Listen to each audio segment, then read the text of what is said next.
talking, Tommy? You done talking? Mm-hmm. No, it's for the better. No, it's for the better.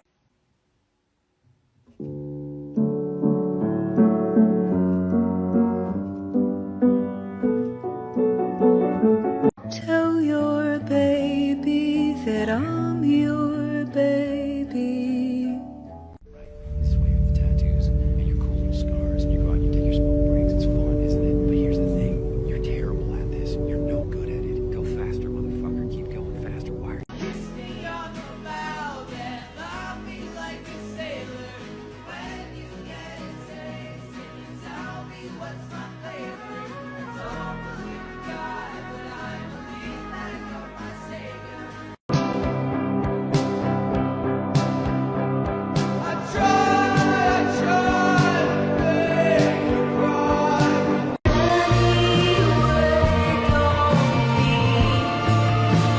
Stranger. I'm a self-sabotaging suicide machine. I buy a new car for the bitch, for real. I tear down the mall with the bitch, for real. You can't even talk to the bitch, nah. She fucking with bosses and shit.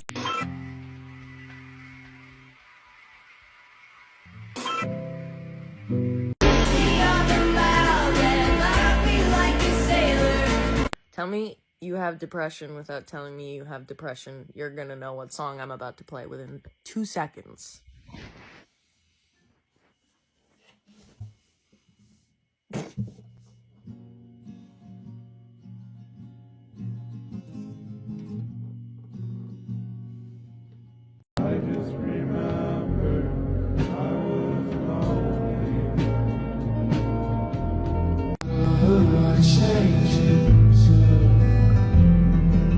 Am I weird? Yeah, but so what? Everybody's weird.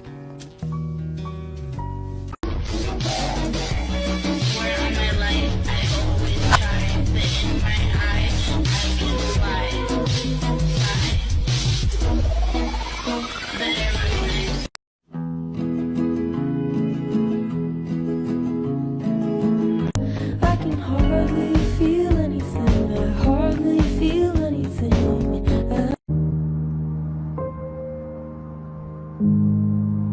Interlinked. Do you long for having your heart interlinked? Interlinked. Interlinked. Do you dream about being interlinked? I don't wanna be the owner of your fantasy. I just wanna be a part of your family. I can hardly feel anything. I hardly feel anything. And I'm down on my hands and knees, begging, please, baby. And who's gonna kiss the brown hair girl? Who's gonna wipe away?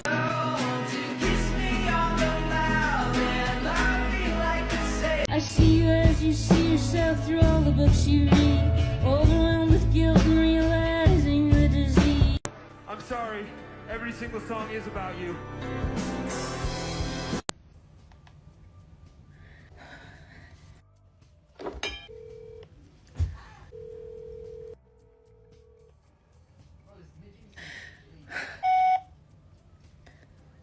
Hi. You probably don't know me. I'm Leah. Maybe your sister. I probably am wrong. Maybe if you can call me back at this number. Maybe I'm mistaken. I don't know. Sorry. Bye.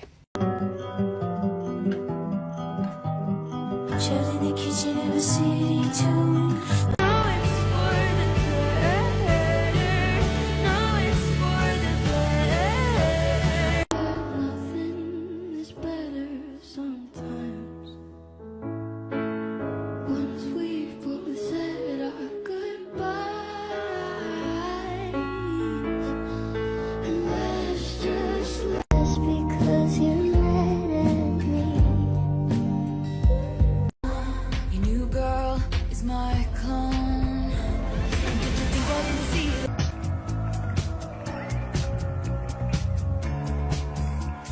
What is it? I think I miss my wife. What is it? I think I miss my wife.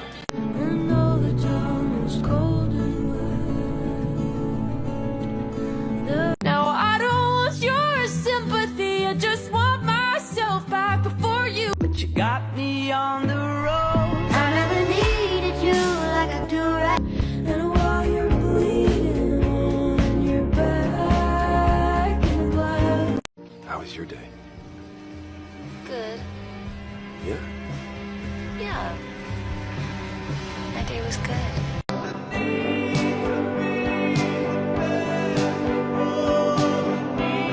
Didn't you believe in me?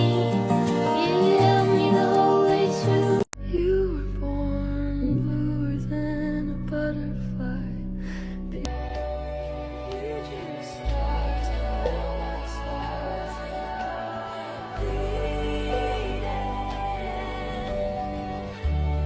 and all the town was cold and wet.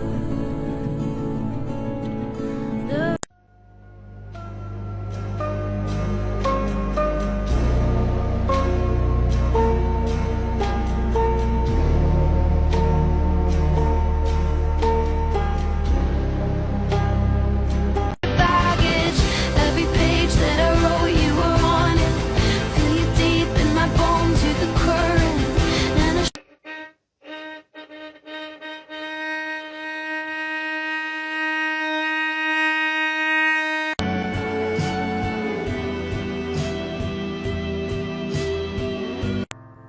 I'm a self-sabotaging suicide machine.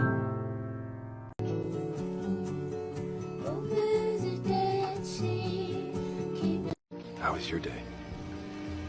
good. Yeah. Yeah. My day was good. Every time I feel good, I think it'll last forever. But it doesn't.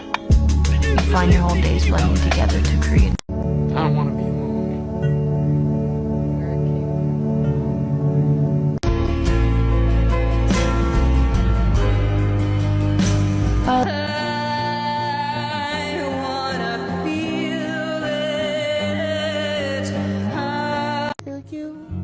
Let it out and let it in.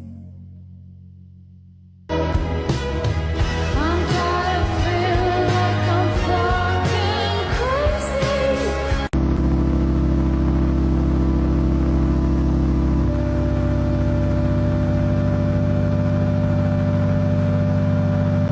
And while you're bleeding on your back in the glass.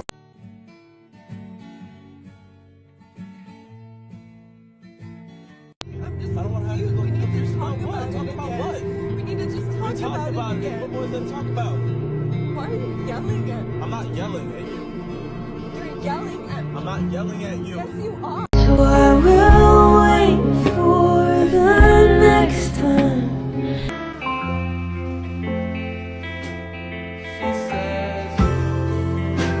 Tell your baby that I'm your baby. No, it's for the better. No, it's for the better. No, it's for the better. I don't want anyone to call me on the phone. I don't want anybody to text me. I don't want to speak to anybody. Familiar.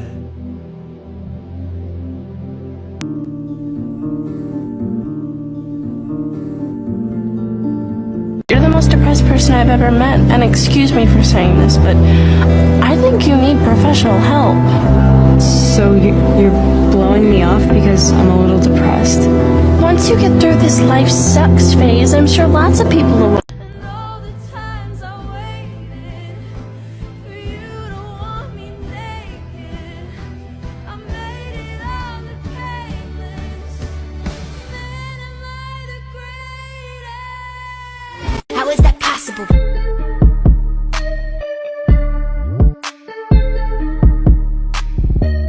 Such a pretty house and such a I hate you for what you did, and I miss you like. So pack up your car. You were born into a family that doesn't always appreciate you. But one day things are going to be very different. Oh, what can I do? I was raised by a woman who was hard to impress. And I carry that shit real deep in my chest.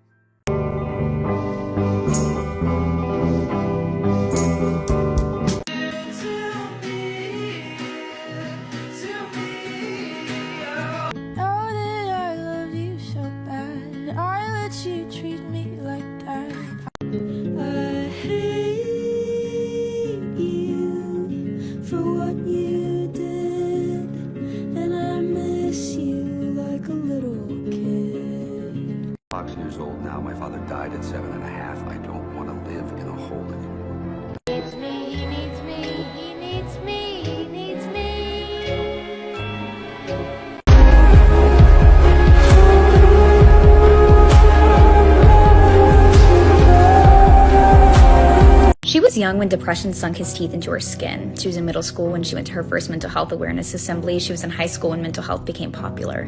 But it wasn't overcoming it they would flaunt, it was the illness itself. Like a fashion trend, people would dress in their tears. You see, depression was a dog and everyone wanted one. They would bring their new puppies to school and show them off. They held the leash gently around their wrists like a bracelet with the ability to remove it once it became too tight. The girl watched in envy as her dog's leash was permanently wrapped around her neck. It became cool to be depressed, but the girl did not feel cool. Her friends made their bites look beautiful, romantic even, but the girl did not feel beautiful with blood dripping from her wrists. Unlike her friends, depression was not her personality, it is what erased it. Not a part of her she would wear on her sleeve like the rest, but a part of her she needed to cut out of herself.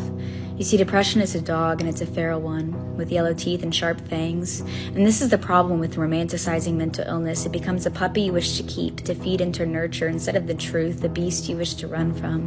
And this is the problem with romanticizing mental illness. For even now, as I write these words, they are clothed in beautiful metaphors, but the way it is read and the way it is lived are not the same. There is no dog, there is no poem, there is just a girl, watching her friends play dress up to perform a character on a stage she didn't choose to be on.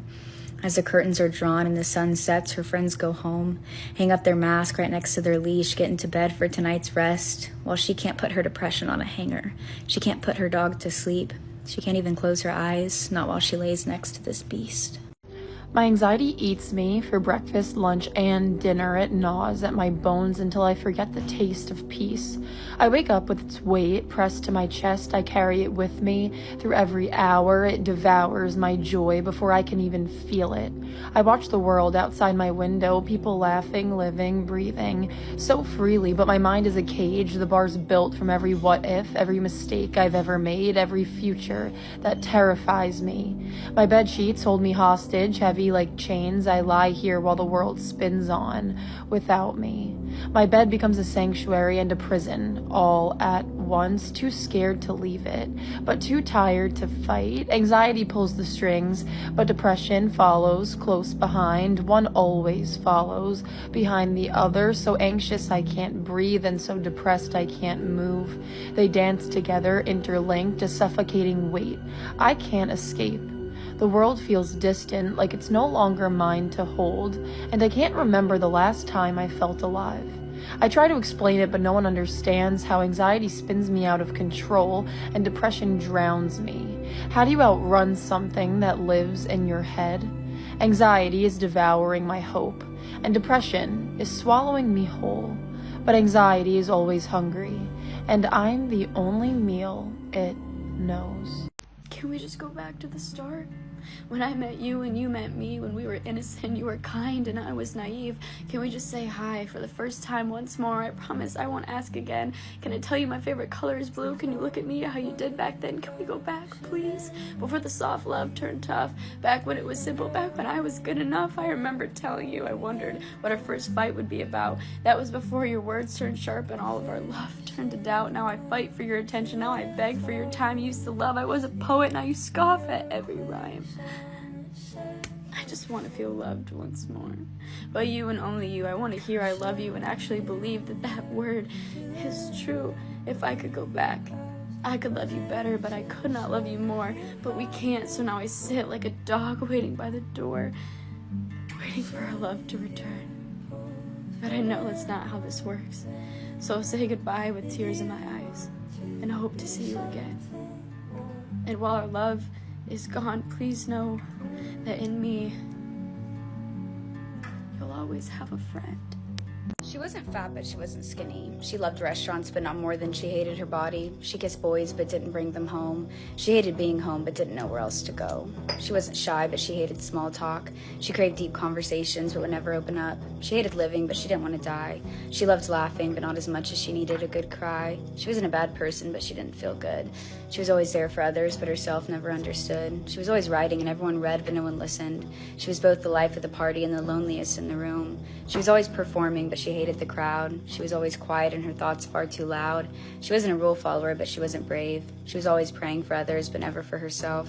She wasn't ugly, but she wasn't beautiful. She wanted to be loved the way she loved others for once. She wasn't manipulative, but she knew how to lie. She didn't have her mother's temper, but she had her mother's sad eyes. She wanted her father's kindness, but She got his tendency to run away. She was always apologizing, but she never forgave herself. She was always running, chasing, seeking for something she couldn't grasp, always hungry, longing, itching for something she couldn't name, always bleeding, rotting, screaming for something to dull the pain. But no one saw, so you couldn't blame the girl and the world for ignoring the girl. She was always smiling, laughing, mending others' scars. She was always dreaming, never sleeping, always looking at the stars. She was born with wings instead of feet, always needing somewhere to flee. But she couldn't fly. Her baggage held her down. She wasn't depressed, at least she didn't think. A dangerous coping mechanism for a girl with clipped wings. Always the artist, never the muse. Always the empath that was just being used. Always the epigraph, never the novel. Always the clothing, never the model. Always the poet. What if I want to be the poem instead of always being the friend who is too stuck inside their head? Always giving the second chances, never seeing them return. I'm the expert they call up when they want to learn how to yearn. Always the one waiting, but showing up to an empty room. Always seeing other people as sunsets when to them I'm just another afternoon. Born to be the love interest, forced to be just the best friend. Born to be the happy ending, forced to be just the end. Always the writer, never being heard. Always the letters, never the word. Born to be the subject, forced to be behind the screen. Born to understand, forced to ask, wait, what do you mean? Always the heartbroken. How is that fair? Born to be thoughtful, forced to ask, why weren't you there? Born to be calm, forced to be anxious instead. Never the slow love, just the girl they wanted to get into. Always the understanding, never the understood. Born to believe in love, forced to wonder why I still would. This was Saga, bitch.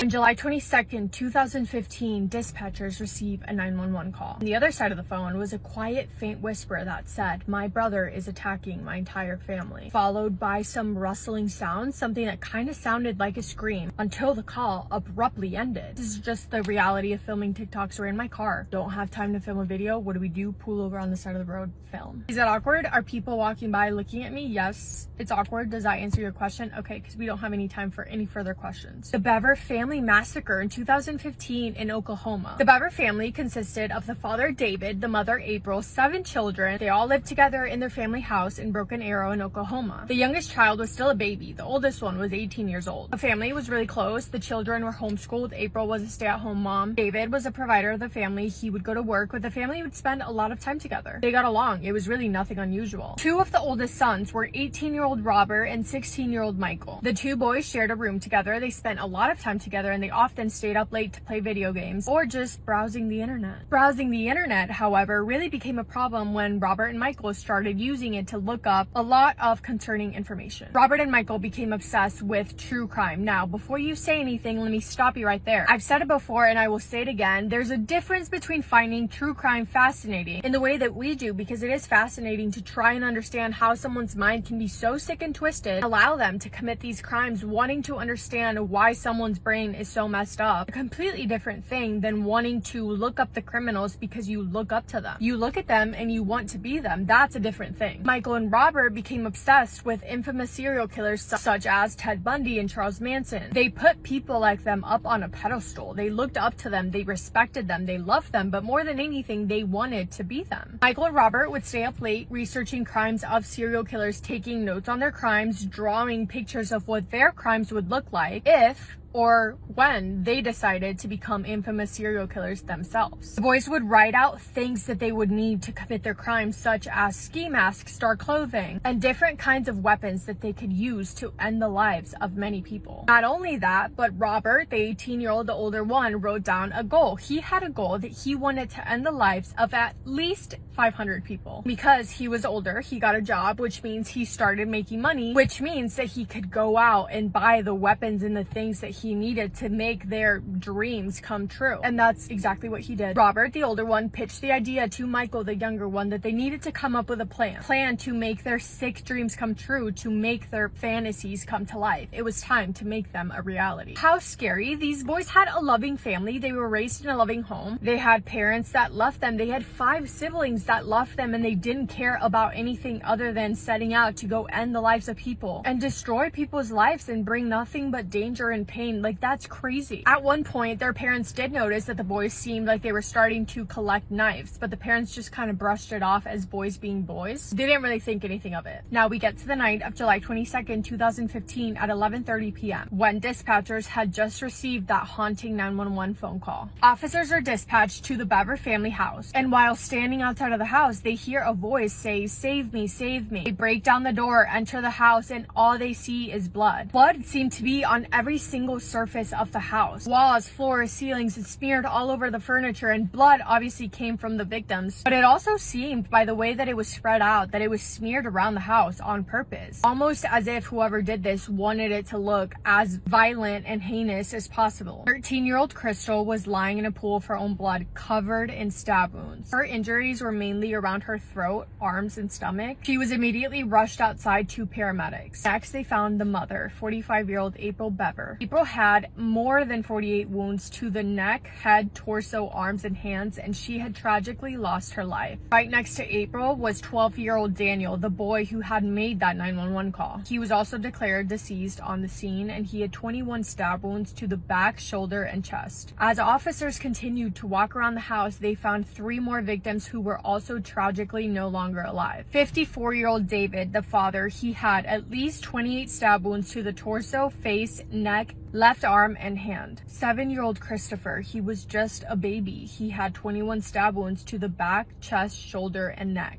And lastly, 5-year-old little baby Victoria, she had 23 stab wounds to both sides of the neck, her chest, back, and upper arm. Upstairs, officers were able to find the baby of the family, little Autumn. She was only 1 year old. Baby Autumn was the only one that seemed to have been left unharmed. She was found sleeping in a room in her pajamas. By this point, officers had already called for backup. They also had called over the K9 unit. Dogs were able to track the scent from inside of the house all the way through the back door and into the backwoods behind the house. It did not take them long to track the scent to some bushes where Robert and Michael were found hiding. By 12:18 a.m., less than 1 hour from that 911 call, the boys were arrested and they were showing absolutely no remorse. Robert, the older one, actually even looked like he was smiling. He had a creepy smile on his face. Just to recap so nobody gets confused. Robert and Michael had ended the lives of their mother, their father, 2 of their brothers, and 1 of their little sisters. The only family members left alive besides them were baby Autumn and 13-year-old Crystal, who is now rushed to the hospital. Crystal was rushed to the hospital and taken into emergency surgery. She was still alive, but in critical condition. Boys were taken to the station for questioning, and the recordings of their interviews with authorities, they send shivers down my spine. Not because they're scary and weird and being creepy, actually the complete opposite, because they're talking about it so casually, so like as if it was the most normal thing that they just killed their entire family. Michael, the younger one, is saying, yeah, we ordered weapons online, they were gonna get delivered tomorrow, but we did not want our mom and dad to see them, so we decided that we just had to kill everyone in the house. What? He tells authorities, yeah, and then we were gonna go drive to Washington and just start killing people. Yeah, that was the plan. Throughout the conversations with both boys, more of what happened that night came to light. Their plan was to end the life of their father first. But before they could get anything done, Crystal, their little sister, knocked on their door. They let her come inside their bedroom. They attacked her with a knife. And the mom heard the commotion downstairs, so she came rushing upstairs, which is when the boys turned their attention to their mother and started attacking her. Meanwhile, Crystal, the one they attacked first, was able to get away. She grabbed a phone and ran outside of the house. But before she had the opportunity to dial 911, she passed out because of her injuries. When she came back to it and she woke up, she was being carried back inside the house by her brother. The next victim to be attacked was their father, and after that, the boys started walking around the house looking for their their two little siblings, little Christopher and Victoria. The two little ones were hiding behind a door that was closed. They were safe. But Michael, I can't even comprehend how you can be this evil. Michael started fake crying, pretending to need help. He was on the other side of the door asking them for help. And because the two babies thought that he was really in trouble, that he did need help, they unlocked the bathroom door to let him inside, which is when they were brutally attacked. The last one to lose his life was 12-year-old Daniel. Michael had used his same sick trick of pretending to need help and started to fake cry asking for help to get Daniel to open the door. And Daniel did, which is when Robert bursted in the door and started brutally attacking him. When Daniel was looking up at his two evil brothers, his last words were, "Don't kill me, I love you." When police asked the two boys why they left baby Autumn alone, why they didn't touch her, the boys confessed that the plan had not been to leave her there unharmed. The plan was actually to cut her off completely, but they just didn't have the time. Both Michael and Robert were charged with 5 counts of first-degree murder, and both boys would be charged as adults. Because Robert, the older one, was 18 years old at the time of the crime, he could be facing the death penalty. Crystal, one of the two sisters that survived, the one that was 13 years old at the time of the crime, was asked by investigators if she wanted to go after the death penalty. And she let authorities know that she did not want to go after that, as long as her brothers spent the rest of their lives in prison. Robert, the older one, pled guilty, so there was no trial for him. He was sentenced to 5 life sentences without the possibility of parole. Michael, however, would be pleading not guilty, so he would have a trial, and he was going to try and get out of it by pleading reason of insanity. So he went to trial, and Crystal, his little sister that he had tried to kill, had to stand there and testify against him. However, thankfully on August 9th of 2018, he was also given 5 life sentences without the possibility of parole. This case shattered my heart. It's so difficult for me to understand how a lot of times you hear of these attackers and these offenders having difficult lives at home, being raised in a household full of evil. That's all they've ever known. That's a common pattern with serial killers or violent criminals, but it's so difficult for me to understand how in this case, in this family, there were 5 other siblings that were raised completely normal. They would have grown up to be loving, wonderful people. But what went wrong with Robert and Michael? Why did they have such a sick, twisted, evil part of their brain? It's hard for me to get it. It's devastating, it's terrible, and it made me nauseous. But thank you for spending time with me today, for listening to this video. Hopefully it was an okay video. I know it's in my car, so it's kind of different, but let me know what you guys think. I love you all so much. Hope you're all having the best day. If not, go do something to make it the best day. Get yourself a little treat, make somebody happy. We'll see you in my next video. Massive kiss on the forehead to every single one of you. They call her the female Charles Manson. Sherry Brooks and her baby-stealing cult family. This is a very sick, twisted, disturbing, heartbreaking case, and Sherry might be the most evil woman we've ever talked about. This woman is a monster. Sherry's childhood was a disaster. Her father began to essay her when she was only a baby and gave her the nickname Sugar Babe. Already off to a really sick start, and her mother knew about it and just didn't do anything. Sherry was removed from her parents' care at age 3 and then was in foster care for 13 years. And it was while she was in foster care at the age of 16 that she tried to steal one of her foster siblings' babies. She was unsuccessful, but this was the beginning of Sherry's odd behavior towards babies, but it was not the end. Honestly, Sherry and her entire family are just weird. When Sherry was 18, she began dating her literal cousin, and the family knew about it. They approved of the relationship and would even call them the kissing cousins. Oh yeah, they call us the kissing cousins. And with her cousin, Sherry falls pregnant for the first time and gave birth to a son, but the cycle of abuse continued with Sherry, and she began to essay her son, her infant son, just like her father had done to her. The authorities did find out about this, and they removed Sherry's son from her care, but they never gave her any jail time. She never was put on the offender list. In this case, the system fails time and time again. Sherry then ditches her cousin. She gets a new man, and she was actually married to this man within weeks of them meeting. She gets pregnant again. She has another son, and the home that her and her child are living in is disgusting. Her son is being abused and neglected, so the child is removed from her custody again. She then gets pregnant for a 3rd time, and the same thing happens. Within months of the baby being born, it's removed from Sherry's custody. It's honestly so disturbing to me that she can be caught essaying one of her babies and her children are not being removed from her custody like the second they're being born. Honestly, I'm gonna start sounding like a broken record, but Sherry gets pregnant again for a 4th time, but this time it was her first daughter, and it seemed like this time with Sherry's daughter, she was trying to be a better mom, but that was not the case. The reason that she was giving her daughter more attention was because she was also essaying her infant daughter, and she didn't want anyone to find out about it, but they did, and this child was taken from her care as well. And then Sherry gets pregnant for a 5th time. It's another girl, and this is her 5th pregnancy in 6 years. She's only 24 years old, by the way, but same thing happens again. Within 6 months of this baby being born, it was also removed from her custody. Sherry had a really weird obsession with girls and wanting daughters, so after her 2 daughters are taken from her custody, Sherry decides that she'll just kidnap herself a daughter. Her neighbor had actually just given birth to a little baby girl named Vera. Sherry becomes obsessed with Vera. She pretty much decides that Vera is just her daughter. She starts hanging around all the time and actually tries to kidnap her, but she was unsuccessful.